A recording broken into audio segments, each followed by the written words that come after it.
Well, hello everybody. Good morning. Good morning, good morning, good morning. It is I, Whimsy. How is everyone? Today I wanted to do a brief video on a remote view I did a couple of days ago on what's going on in Russia and what's going on in the Middle East. I'm going to say that this was based on some remote views, and I did these remote views a couple of days ago. So, the first thing that I wanted to tune into had to do with the firing by Putin, that there was a firing by Putin of Roman Starovoit. He was the transportation secretary for Russia, and he was fired. And a few hours later, he was found with a bullet in his head in his car. So this is not the first person who has been unalived that has worked for the Kremlin. And a lot of people have been throwing themselves out of buildings, supposedly. It seems to be the way of taking your own life. So I was, as gruesome as it is, being a remote viewer, I was curious as a remote viewer what we were looking at. And so the first thing I found when I went into the energy on those people who had been unalived, who had fallen from buildings, is I saw a device. It was a device that looked like a stun gun that's used in slaughterhouses to stun cattle. And it looked to me like they had some way of getting into the room, people that worked for the FSB for Putin, and that they were using something stronger than a bull prod. It looks to be about this size, and you turn it on and it gives a jolt that knocks the person out. So it felt to me like two or three people enter the room. They stun the victim with a prod of some type. The victim is then rendered unconscious, and then when the victim is unconscious, they pick them up and they throw them off the roof. This seems to be what we're looking at here. I wanted to try and find out what had happened to Roman Starovoit, to find out if he was a suicide, if that is what happened when he had been fired by Putin. And as I put myself in the shoes of Roman Starovoit, I found that there was an ongoing investigation in the transportation department, in the department, to determine how Ukraine was able to locate the shipment and movement of certain goods. So in plainer words, there were informants somewhere, somehow, that were able to let Ukraine know that goods and services were being moved, and which goods and services, including weapons caches. And that information was probably coming from somebody inside the transportation department. So somebody in the transportation department who's responsible for the transportation and movements of goods and services like weapons, etc., was reporting back to people in Ukraine and letting them know about the shipment and the movement of those goods.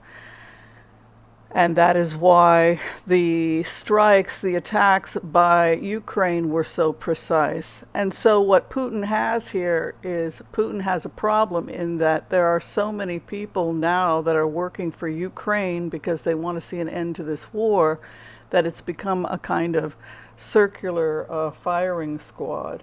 So in the remote, I had written that Roman Starvoid was accused of offering locations of goods being transferred, the location of weapons being moved, etc. There's a mole inside the transportation department and is giving away information about goods and services. And so this reminds me a lot of the what happened with Stalin during the Cold War, where there were people assisting the West to overcome Stalin in the Cold War. And he had become increasingly paranoid and then begun to take out everyone close to him until it was just Stalin, and it became this kind of circular firing squad. And we see that kind of paranoia when we do a profile on Putin, this decomposition, this increasing paranoia and loss of his mental faculties. The thing that's interesting when you go into a remote on Putin is that Putin is somebody that believes that he has the intelligence and control. He believes he is the most intelligent person in the world, and that he can take control of you. He's very dominant. He's very much sees himself as the alpha, and he's going to take control of the situation.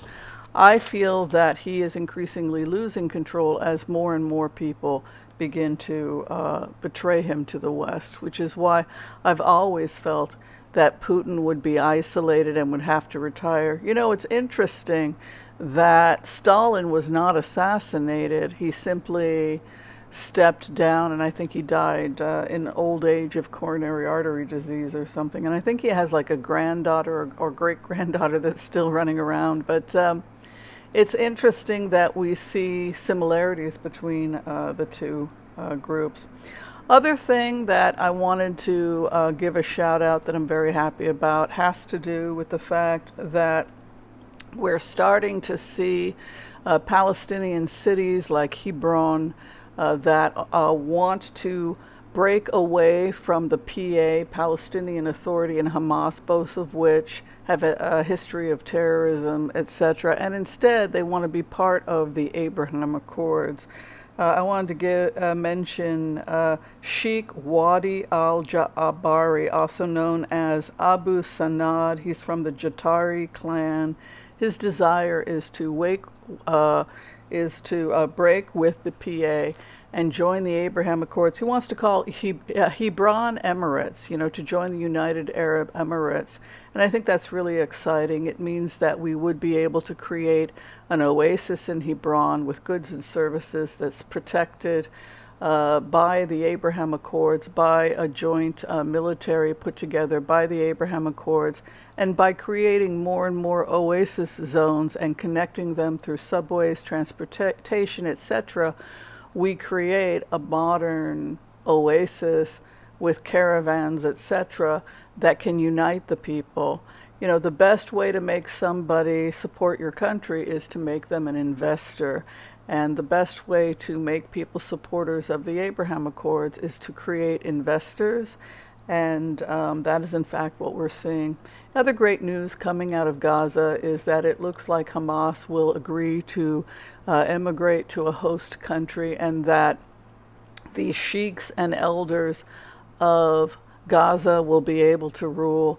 And just as we had hoped, they will be creating they will be probably expanding how much space the people of Gaza are given. I'm very happy about that because it was overcrowded, and we're seeing the development of a humane city or oasis being formed in Rafah. And once that area is secured and safe, we're probably going to be able to rent land from El-Sisi. My goal had been about 450 square kilometers is about how much we need. They're looking at enough space to house about 500,000 people, and I imagine the remainder will live in Gaza for some time.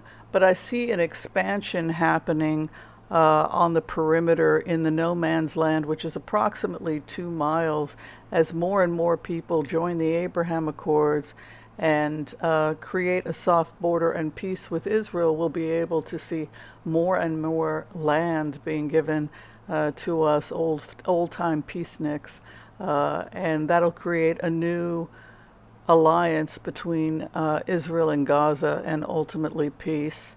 And I'm very, very excited about that. So even though it looks dark, even though the times seem